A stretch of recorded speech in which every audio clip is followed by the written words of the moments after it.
After completing the training college, I told my friends that I'll become a lawyer, and they never had hope in me. They said, how can I become a lawyer? We wrote the papers. I passed all the 4 papers. On the 10th of October, last week Friday, I was called to the bar. Name is Yahweh, and welcome to Life After School. Does school really determine your future? Or that is what we've been told. For years, we've measured success by grades and degrees. But what if life has other plans? In a world where dropouts build empires and top students still struggle, it's time we ask real questions. Welcome to Life After School, the podcast where we explore the truth about education, success, and everything in between. Whether you're a straight A student, a university dropout, or just trying to figure things out, this is the space for you. Let's challenge the system, hear real stories, and also discover what really shapes our future beyond the classroom. Life after school. School ends, but the journey doesn't. Hi, and welcome to Life After School. My name is Yahweh J. People often say that a teacher's reward is in heaven. Is that really true? Or a teacher should aim for more? I have a gentleman in my studios today to discuss his journey from teaching to going to law school. Welcome to Life After School, Nahum Amwako. How are you doing, Nahum? Please, I'm doing well. Yourself? I am very well. So, Nahum, I happened to stumble upon your story on Facebook when recently we saw the call to the bar for many lawyers, and I couldn't help it but to invite you to speak to you about your journey as a teacher to becoming a lawyer. So, for starters, why don't we start from asking you to introduce yourself to the viewers and also to myself? Okay. My name is Amuakuna. I hail from Jasika in the Oti region. I am 39 years of age, and I'm married with one son. Thank you. Okay, so that's lovely to learn. In terms of your educational journey, could you please take me through your educational journey, where you started till now? Okay, so I started education at Wisdom Preparatory School at Nyamiche. I started from KG to classes. Because of financial problem and divorce, my mother and my father divorced. So because of marital problem, I have to stop the Wisdom Preparatory School and go to Abeka to JHS for Okay. JHS, up JHS 1 to JHS 3. When I'm done with the basic school certificate, I went to Kwenyako Senior High School, the Central Region. After Kwenyako Senior High School, I went to Jasikan Training College. After Jasikan Training College, where I did a diploma, I had a third class. I proceeded to Valley View University, where I did a BEd in Social Studies, and I had first class at Valley View. So after completing my diploma, I was posted to Akimoda. I was posted to Achimansa, Ochereso RCJHS, where I taught for 8 years, and then eventually I became a headmaster. After teaching for 8 years at the place, I decided to leave there and then come to Adesu in the Eastern region and then start my LLB. I started my LLB program 2020, and then in 2022 I completed the LLB program. But during the final part of my LLB, I became very sick. I thought I'll even die because I was suffering from diabetes. Went to hospital, and I was told it was diabetes. I said, hey, how will I get this? But I never gave up. I wrote the entrance once, and God being good, I passed to the Ghana School of Law to do the professional law course. I wrote the professional law course 2023, and unfortunately, I couldn't pass. I passed 2 out of 6. And then the law school, if you get less than 4 passes, you have to repeat the class. So I have to repeat the class. I was not happy. I nearly gave up. My mother also came to die in 2024, 2 weeks towards the exams.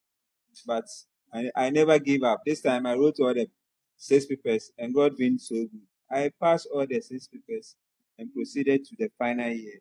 The final year, I was supposed to write 4 papers. Exams, we wrote the papers, and then results was released in 29th August, and God being so good, I passed all the 4 papers, and on the 10th of October, just last week Friday, I was called to the bar. So that's my legal journey, or that's my educational journey.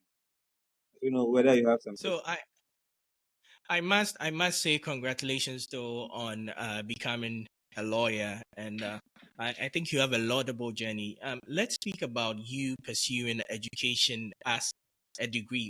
What informed your decision making in becoming a teacher? How did you eventually So decide to go on to become a teacher? when I completed secondary school and there was no money in the house, I have to get a private school and teach in Accra. So in the course of Okay. teaching a private school in Accra, I had the interest to teach or to go to the training college, then become a teacher. So because I taught in that particular school in Accra, it gave me the interest to deal with children, to teach children, especially to impart knowledge to the poor and then the needy, so that they also become useful to the society. So I have taught a boy who is in Cuba doing medicine, and I have taught a lot who are soldiers, some are also nurses, that they call me, even when they saw my post, they have to call me and congratulate me and tell me that I've made an impact in their life. So teaching is like a hobby to me, to impart knowledge. If I send you pictures of where I'm teaching right now, you'll be amazed. The place is a rural area. I have to take motor, go and teach, come and then come back again. But somebody was even telling me, now you have become a lawyer. Why is it that you have to go to the village again? And I said, no, there is time for everything. I have to impart knowledge. At the appropriate time, I will start practicing. So I have the passion for teaching. Well, I guess you would be a shining light to your students in rural Ghana for them to know about your journey as a teacher and also going on to become a lawyer. I think it would be an inspiration to a lot of the kids to be able to pursue higher education and also achieve further. I think in your earlier submission, you had also mentioned that you got a third class. This At what point did you get the third class, and what would you say contributed to you getting a third class? Because from your academic, how you speak, I seem to think that you should have been able to achieve more. Forgive me for that, but Yes, I yes. just want you to tell me about what program you studied and why did you get a third class? So in the training college, you do all courses.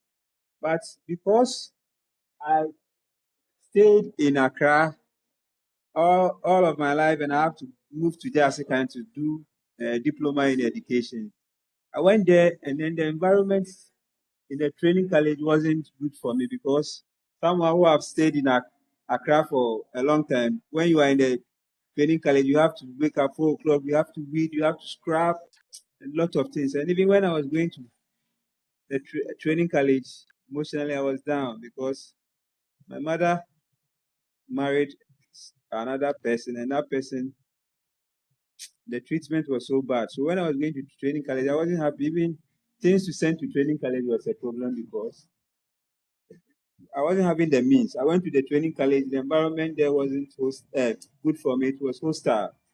So scrubbing, reading, thinking about how to survive, I was not happy. So when I went to the training college, I told myself, this is not my place because the system was so difficult for me there. I told myself that, okay, you let me try and do anything. When I'm done with the training college, I'll do a master's or I'll do education, another education. And that place, I'm going to sit down and read very very well. And even after completing the training college, I told my friends that I'll become a lawyer, and they never had hope in me. They said, how can I become a lawyer? Me, who am I? So I went to a training college without the feeling of learning because of the environment, the hostel environment at the training college. So that's why I had a third class. But I told myself that I don't deserve a third class. So this time I'll sit down and then learn hard, then I'll be a lawyer. So that's why So I have third class. I can't help but seek your opinion on this. Um, do you think that broken marriages or parenthood without two parents being together can affect a child's studies in school? From Yes, from the yes, experience you shared, yes, yes. it has piqued my Very, interest. very much. My father was a carpenter and my mother was a trader. But my father and my mom they divorced. My father, who is a carpenter, though he sent me to school, but he never understood the importance of education. His own is just go to school. So assuming my mother and my father were alive, my father a carpenter, he can go and work like 1 week, 2 weeks, he will not come back home. He will only give you money, or he will only leave money on the table. But assuming my mom was there, some of the things that I'm not able to do, he will coach me, or even my homework and other things, he will coach me. But because my father was an illiterate, he never had so much impact on me. Or because my mother too divorced, or because they were divorced, I was not serious in the initial stages of my life. I became serious because I started mingling with some people who were, let's say, they were interested in education. So they challenged me. I saw that they were progressing. If I don't progress, or if I don't sit down and learn, I will not be able to go far. And secondly, to my family is poor. My father is a poor carpenter. So if I don't put in maximum effort, then I'll find it difficult. It reached a stage that even my father, the carpentry work, is off and on. Sometimes we have to go and borrow gari and sugar from a woman who sells. When he gets the money, then we go and pay. So because single parenting is not good. It doesn't help a child to develop. So with the training colleges as well in Ghana, I believe most of the students who go to training colleges are 18 and over, and I believe it might be same for nursing schools as well. Um, if you were to propose reforms for training colleges or for its equivalent in terms of nursing schools, in terms of how they take care of you as students, what kind of reforms would you propose? What your experience with going to training college? So with the experience of going to training college, something like weeding, scrubbing, and sometimes waking students are done to do some odd jobs should be changed. Because you are there to learn, you are not there to scrub, you are not there to weed. And sometimes the seniors punish you unnecessary. Even when you cough, they say, why is that you are coughing? So the bullying and other things in the training colleges, and I think nursing, I've not been to the nursing schools before, but maybe there may be some. So the scrubbing, the weeding, and some odd jobs should be eliminated from these schools. But when children or students go there, they get ample time to read. So if someone who hasn't hold the cardinals before, he comes to the training college and says he should go and read, he should go and scrub, he should do some. Even Saturdays, our time we're going for Saturday uh, farming. You go to a tutor's farm and go and work on his farm. That time you should have been using that time to be reading, but say you should go and farm. And some of us, because we stayed in Accra, farming wasn't something that we cherish so much. So I'll recommend how the weeding and others, the weeding, scrubbing, and other ways in the training college should be eliminated. So that when students come, they get ample time, and then they feel happy to study in those environments. Let's move on to speak about your journey into pursuing law. At what point did you conceive the idea of pursuing law as a profession? So at the basic school, I had, and then in the secondary school too, I had a passion to study law because I had a friend who also wanted to study law. So we all told ourselves that one day to become lawyers, but I have to study in a training college first.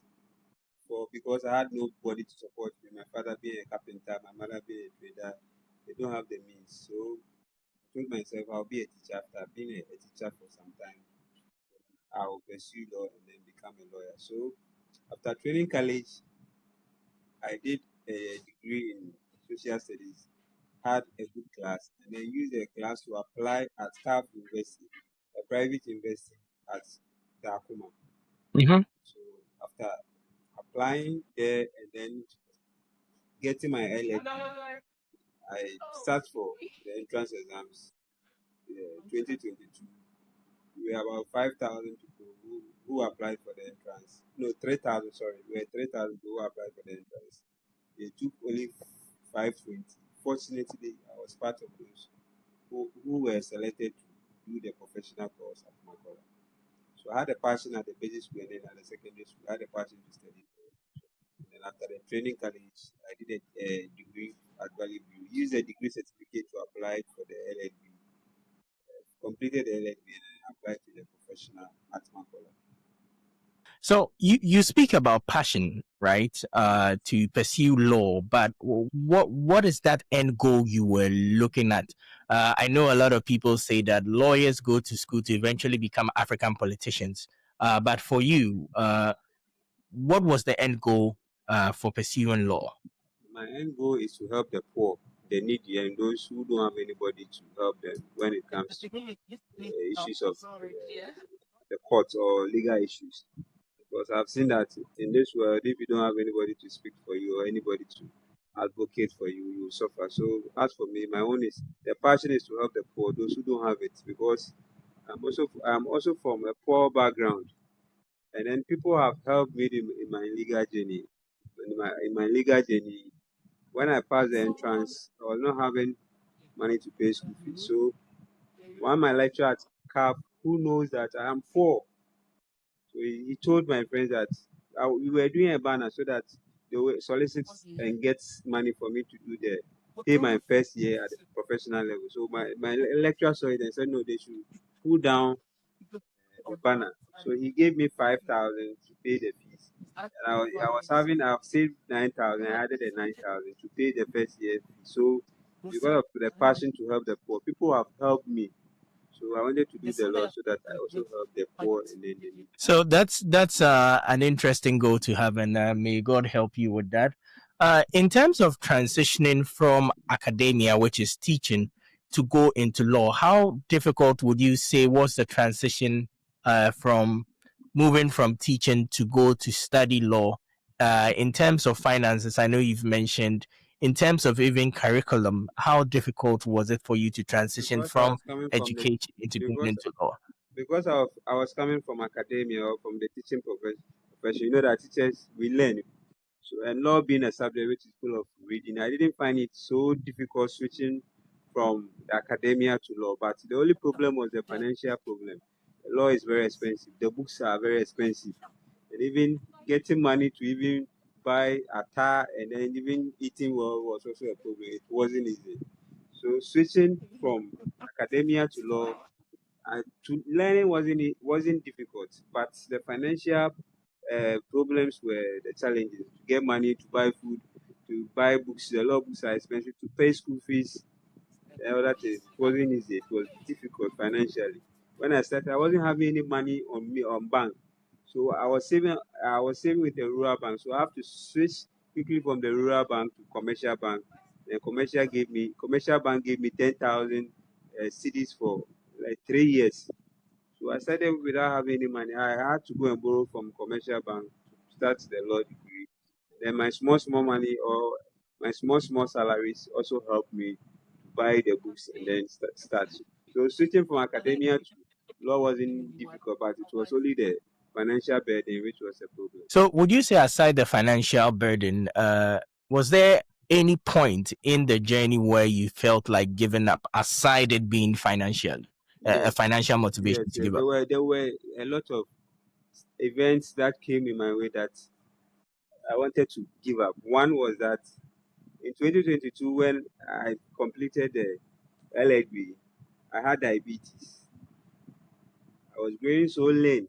I thought it was malaria. So I went to one day I was crying. My wife has to quickly rush me to RSO clinic, and then when I went, they told me I was suffering from diabetes. The clinic couldn't help, so they have to transfer me to in Sawom. I stayed there almost like 1 month. They put drip, gave me some injections, and then I was brought home. I was brought home. So I became well a bit. I wrote the entrance, and then I passed the entrance. So sickness was one a problem for me. Diabetes. I wrote the exams in 2023, thinking of passing. You have to. It was 6 papers. You have to get 4 or more. Then you move to the part two. Then you write receipt. I wrote the papers. I had only 2 passes, and then the remaining two that I think would take me to the part two was 40, 42 and 41. So I have to repeat the class again. And then pay school fees again. As I told you, my lecturer who paid the fees 5,000 for me. When I told him I didn't pass the entrance, he gave up on me. He said, he didn't take me to school to fail, so he didn't pay my subsequent fees for me. So I have to raise, I have to raise like 15,000 to pay the fees the subsequent year. And what happened is that in 2024, when I started to write exams again, 2 weeks to the exam, my mother also died of diabetes and kidney. So she died 2 weeks to exam. So I was sad, but I told myself, my mother is gone, and my journey of becoming a lawyer is still on hold. So this time I have to study hard. I studied hard. Results were released, and to the glory of God, this time I passed all the six, and I have to go to final year. The final year to monetary. My money was a problem. To pay another 15,000 was a problem. So I started falling. I started falling sick again of this diabetes. But I told myself that in 2022, when I was sick, I was able to write the entrance once and pass. So even in 2025, that I'm suffering from diabetes again, I'm growing lame. And by that time, to my wife has delivered our first baby boy, financial problem. I said, no, I have to pass the exams so that I don't, now that I have a child, I don't pay school fees again. So I nearly gave up, but God was with me through the day. And I was So, even sleeping in the lecture hall because I moved from Adesu to Accra is 2 hours journey. We go to mhm. class on Wednesdays, Tuesdays and Wednesday. So if I go on no Thursdays and Wednesday and Thursday, if I go on Wednesday, I have to sleep in the lecture hall for the Thursday so that I don't come back to I don't move from Adesu to the Accra again. Even in the lecture hall, when it's 10 o'clock, you have to come and close the lecture hall. So I have to sleep on the balcony. I have to get a table, lay my head on the table, and then by 5 o'clock, 6 o'clock, daybreak, I don't even bath and I go to the lecture hall. So sometimes because we have been putting on coat and suit, you see that I'll be smelling. One of my friend even told me that now the girls have been teasing you that you don't bath when you come to class. So okay, me, I'm not thinking about the bath. I want to pass. So results were released on August 29th, and I passed all the 4 papers. So I don't know whether you have anything. So essentially, your classmates felt that you were always first to class, but I guess they didn't know the story behind you always Yes, being the yes, first yes, person yes, to yes. class. It was a lady that came to one time. She came at the latter part. She came and saw me, my head on the table, and I didn't bath, and then came to class. So she went and told the other friends that now I'm crying, I'm coffee, or so I said okay, any problem. Me, my own is to pass, and fortunately results were released and I passed. So I told myself, me a cry so me so my head my pass. Opposite. That's an inspiring story right there. So take me to the moment where you were called to the bar. What was the feeling like for you, So knowing that your hard work culminated with you becoming a lawyer? my health, when I check my sugar level, I see that my sugar level was dropping small because I was thinking, so assuming I didn't pass again, how am I going to get the 15,000 to pay the fees? And what am I going to tell my friends? They will say, now I'm crying, when you're serious. For the part one cry, you failed. This time you failed again. So what's happened is that the results were released on 29, but I don't know the laws. Some people have protocols at the examination. We call it the IEC. Those who conduct the exam. So these people saw the results like 1 week before the release of the actual result. So one guy who we have something we call moots, where we go to the high court or we go to a court and then we argue on legal issue. He saw my Mm-hmm. index number and told me that I have passed. He saw the results earlier on and I have passed the exam. So I became happy. Well, he mentioned my index number exactly and even mentioned all the marks that I had. So I was happy. I was in a jubilant mood because now the law school, which is becoming a problem for me, or I'm falling sick because of the law school, I'm now overcoming it, or I'm now becoming a lawyer. I'm now achieving my goal. So I was very happy, very, very happy. Even I was supposed to pay 5,000 as graduation fee, but I wasn't having the money. So I have a friend who is a lawyer, MP at Grabbing. I have to talk to the HOD at CAF to tell him that this is what has happened. Results has been released, I have passed, and now I have to pay a graduation fee of 5,000. So he sent me the 5,000 on the eve of the closing day, and I paid the graduation fee. So I was very happy that at long last the journey has ended. And how does this journey feel to you? This big achievement for you to have achieved your dream of becoming a lawyer. How does this feel? So I feel very elated and I feel very happy too. And I see it as a victory for my mom, my late mom, because my late mom has suffered a lot.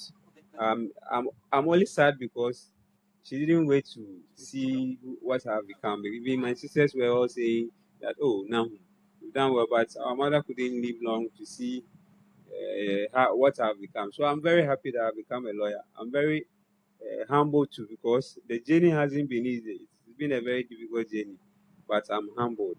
I've seen that God is faithful. He has brought me far. So, what would you say your educational journey or story teach us about failure? So failure is part of success. If you don't fail, you can't succeed. So there are a lot of people who have failed in their various endeavors, but they rose back and now like somebody like let's say Nanado, he failed several times before becoming a president. Even Atamos tried several times before he became a president. So failure is part of success. If you don't fail, you will not succeed. But when people fail, they give up. When you give up, you can't achieve what you want to be. So failure is part of success. If you don't fail, you can't succeed. So there are a lot of people who have become what they have become today because they failed and then they rose or they were able to rose back and then achieve what they wanted to do. So failure it's not a sin or failure is not bad. If you fail, you have to learn. Why is it that you did? Why I didn't pass the part one exams is that instead of me learning, I was attending some classes in Accra, and then I come late to Adesu, and I have to go to school again Monday, Tuesday, Wednesday, and then we go to lecture hall, so and we go to lecture on Wednesday, Thursday, so I don't get time to study. When I failed the part one, because I wasn't getting time. This time I have enough time. I didn't attend any class. I passed the six, went to part two too. I didn't attend any class. Had more ample time to read on my own, and I passed. So failure is part of us. As human beings, you fail, but you have to still keep pushing and pressing to achieve what you want to achieve. So, for advice to someone out there who feels like the abysmal performance in their degree or even the abysmal performance in their BEC or WASI would define their life outcome, what advice would you give to them today? So And the BEC, me, I didn't perform. The BEC too, I started poorly. I didn't do well like that. Secondary school too, I didn't perform well like that. I performed poorly. The training college too, I performed poorly. But I saw that no, I wasn't having anybody. So this time I have to sit up. So failing in the basic school, failing in the secondary school, failing even the training college, I never gave up. I saw that no, if I'm failing, I'm failing. I should. It's telling me that I should sit up. I should now sit up. I should now. I have nobody. My father a carpenter, my mother a trader. My mother has even divorced my father and left to be with another man. So if I don't sit up and then learn, then I also become a carpenter. When I completed JHS, my father wanted me to be a carpenter. I said no, I'll not be a carpenter. I don't have that skill, so I don't have. And then I saw how he was suffering. So if you feel that don't mean you will not rise again. If you feel you have to rise again, you have to gather the courage. You have to learn from the failure. What are some of the things you did that you think didn't go right, and then you try and correct it. So if you have failed in the basic school, you failed in the secondary school, you failed in the training, even if you failed in the university, there are still opportunities for you to sit up and then make amendments. So failure is part of us. I think the one who made our Bob, he tried a lot of times before he was able to do it. So if you fail, that don't mean you should give up. You should try again. You don't know when the opportunities, or you don't know where you succeed. So failure is part of us as human beings. That is very good motivation for my viewers who are watching today. Nahum has said it all. Failure is part of the journey. So, in your closing remarks, right? If you were to give one word, or if you were to describe your educational journey and your life journey with one word, what would that word be? I would say persistence. You have to continue doing. You have to continue trying. You don't know when you try and it will work. So even though people told me I can't become a lawyer because the journey is difficult. In 2019, there were some few people who were called to the bar. So I saw it on TV and people were discouraged, saying the Lord, yeah, hey, so I shouldn't do the law, but I said that no, I'll try. I'll give it a try and see. So you shouldn't give up.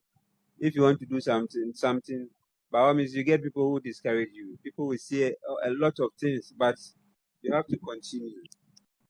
You don't have to be worried about what people say, but you have to keep pressing. You have to keep moving. You raise an interesting point. A lot of people have the Ghana Law School or even doing law in Ghana shrouded in a lot of controversy. People are of the opinion that you need to know someone to even get into the Ghana School of Law. But judging by your journey, would you subscribe to that school of thought? Or you I believe would by say no dint of hard because work? if you come to the Ghana School of Law and you know somebody, assuming the entrance exams, if you know somebody and you pass, there are some people who have spent like 4, 5, 6, 7 years at the law school. Some people have the perception that there is Lulu or protocol, but me, I didn't know anybody. And a carpenter's son wrote the entrance only once. So I only read the exams once and I passed once. And then I was admitted into the law school. So the protocol, they have no evidence to back it and say that some people come to the law school with protocols. Protocol, sorry. So I don't have any evidence. And then the game is about evidence. So me, I didn't know anybody. A carpenter's son, a poor teacher from Jessica. So I can't see that there's protocol. Maybe there may be a protocol, but I don't know since I've not seen somebody coming there with a protocol. Because myself, I didn't go there with a protocol. So that's what I have to say. Well, thank you very much, Nahum. I think you say you pronounce it Nahum, right? Yeah, now, Or it's Nahum? Nahum. now. Okay, thank you very much, Nahum, for agreeing to speak to me. I hope your journey inspires a lot of people to go ahead and achieve more. So, to all the viewers at home, wherever you are watching me from,